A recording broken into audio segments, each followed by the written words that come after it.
One of my favorite things about Lorn's lore is that it's not afraid to be overwhelmingly massive. Just look at these places. This isn't necessarily a review, it's more my experience delving into this world, how it both surprised and challenged me in ways I wasn't expecting. It's a bit difficult to fully describe the way this game made me feel, so I'll do my best to show you instead.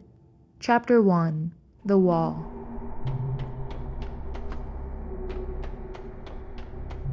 As I slid down this dark tube, which I later found was only one of many in the game, I was met with concrete blocks, alien shrubbery, and rusted pipes.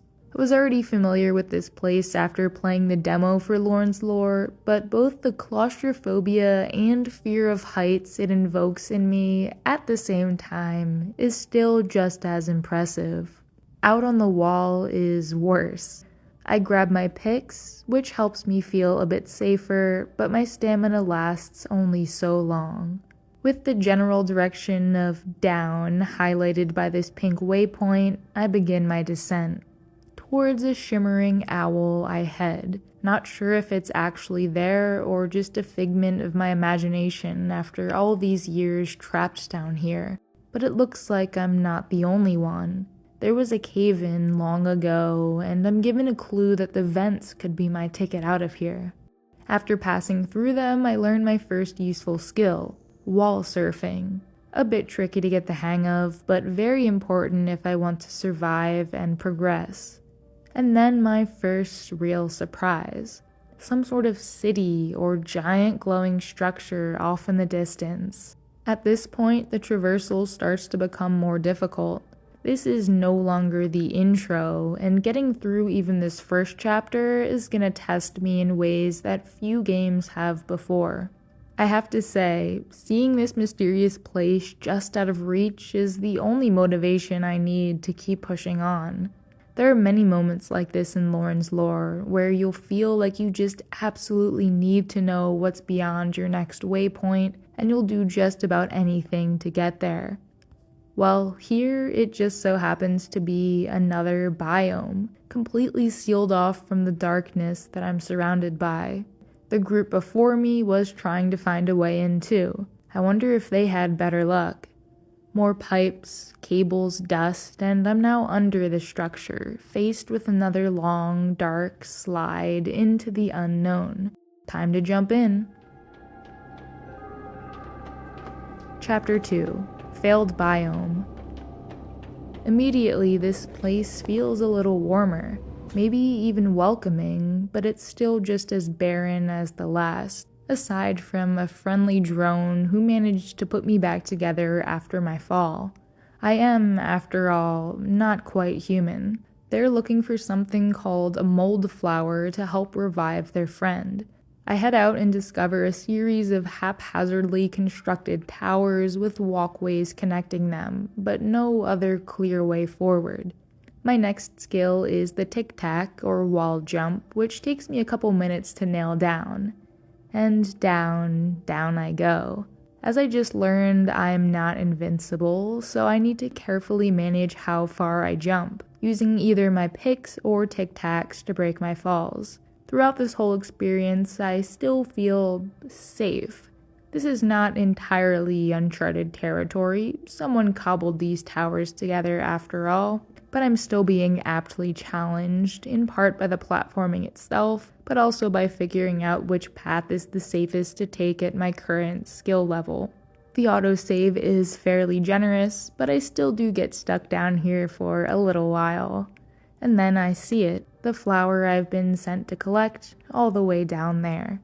Bringing it back up to my new friend is easier, and in exchange for my help, they've opened up the bridge into the waste tunnels. As I continue on, I begin to appreciate how ambitious a game Lorn's lore really is. It's unlike any other platformer or parkour game that's come before it, and I think many others in the future will try and most likely fail to capture the same magic. Yes, frustrations and all, that only a game like this can provide. Chapter 3: Waste Tunnels. Things are about to get dark, aren't they? These flares help a bit, and they make this innocent twinkling sound as they hit the rock in front of me, a noise that I soon get used to as I continue into the darkness. Another large pipe that quickly narrows into an uncomfortably tight passageway. It's hard to tell which way is up until I reach the bottom where a river of black sludge waits for me. Thankfully, the labyrinth of tunnels finally comes to an end, but unfortunately it's followed by a timed section when the goo starts chasing me. I did need to stop playing and come back later after I'd calmed down to finish this part. And you do need to have tic-tacs mostly mastered to get through, which I eventually did in the nick of time. It's not much further until I start to see light again, a welcome sight after all I'd just endured.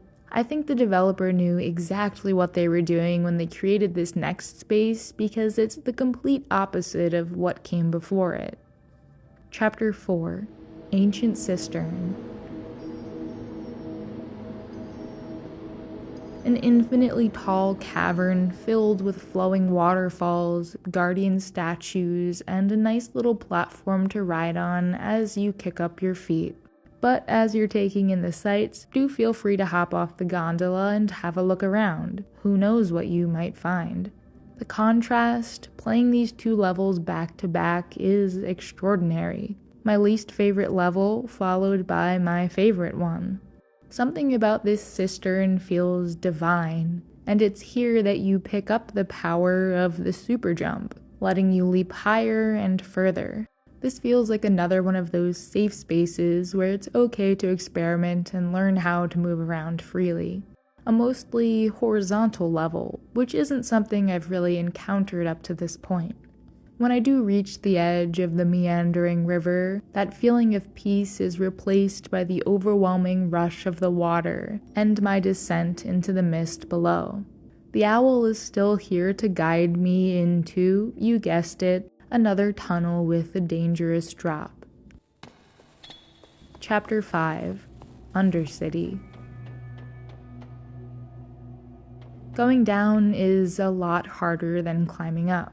I learned that the hard way, and I'm not the only one who's been struggling. This group of refugees from the city warns me of an attack on their home, but there's only one way forward, through a small door and onto the train, which has stopped working. To the pipes I go, off into the Undercity. The maze of buildings is unexpected and disorienting, a sign that wherever I am must have been full of life at one point. How long ago? Those who survived have no hope left, although one of them still tends to the power plant. He helps me get across the other side of the city where the dash pack awaits me. With this new power, I'm almost unstoppable, aside from when a fan is involved. And I now have all the skills and tools in my belt to go anywhere. So through another pipe it is, and out into the abyss once more. This section is possibly the hardest part of the game so far, just me and this twisted metal, a seemingly impossible goal of making it down and across the gap, requiring equal parts bravery and stupidity to make it happen. I'll leave the final 3 chapters for you to discover and explore on your own, although the end of this one does give you a hint at what type of area is next. At times, this is a brutal game. It doesn't hold your hand, but it definitely is intriguing enough to keep pushing you forward, even when you're not sure where to go or how to get there. I'm looking forward to hearing all of your thoughts on the experience. I know some of you have been waiting right alongside me for a while. I think you're all going to enjoy this game, and I hope you all enjoy the rest of your day.